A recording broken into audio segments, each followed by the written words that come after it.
पगडंडी, खेतों के बीच का पगडंडी का सिंपल मतलब आप समझते होंगे, कोई कच्चा सा रास्ता, संकीर्ण रास्ता जिसपे सिर्फ पैदल चला जा सकता है। लेकिन ये बिहार है भैया, मंत्री जी ने इस पगडंडी पे भी इनोवेशन कर दिया। हाँ, पगडंडी पे बुलेट, बुलेट पे मंत्री जी, और इस सवारी को बहुत ही शानदार बताया गया, यादगार बताया गया। जरा आप सोचिए, क्योंकि मैं भी सोच रहा हूं कि मंत्री जी पगडंडी पे बुलेट चला रहे हैं और उनके पीछे जनता और कई अधिकारी गेहूं के खेत में पैदल आ रहे हैं। ऐसा क्यों करना पड़ा होगा? क्या मंत्री जी ये शौक से किए होंगे या मजबूरी में किए होंगे? मेरा सोच तो यही कहता है कि शायद मजबूरी में करना पड़ा होगा, क्योंकि मंत्री जी जिस प्रोग्राम में जा रहे थे, जिस गांव में जा रहे थे, एक रिमोट एरिया में, शायद उस घर तक पहुंचने के लिए सड़क नहीं होगी।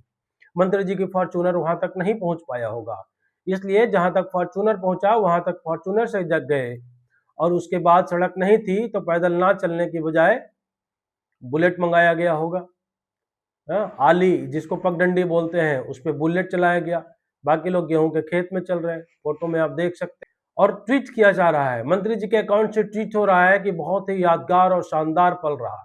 लेकिन मैं सोच रहा हूं, और आप भी सोचिए, कि आजादी के 75 साल बाद भी अगर वाकई में उस गांव में सड़क नहीं है तो यह शानदार और यादगार पल है या शर्मसार पल है?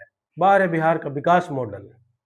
मतलब मंत्री जी अपने पैर नीचे नहीं रखने चाह रहे हैं, चाहे गांव के लोग कितनी भी प्रॉब्लम झेल लें, कितनी भी मुसीबत झेल ले। जरा सोचिए, अगर वाकई उस गांव में सड़क नहीं है तो आने वाला इमरजेंसी में, रात बिरात में अगर कोई इमरजेंसी आ गया, कोई मेडिकल इमरजेंसी आ गया, कोई वाहन नहीं जा सकता है, पैदल जाना पड़ता होगा, कितनी मुश्किल है। क्या आज के वक्त में भी आप इस तरीके की चीजें इमेजिन कर सकते हैं?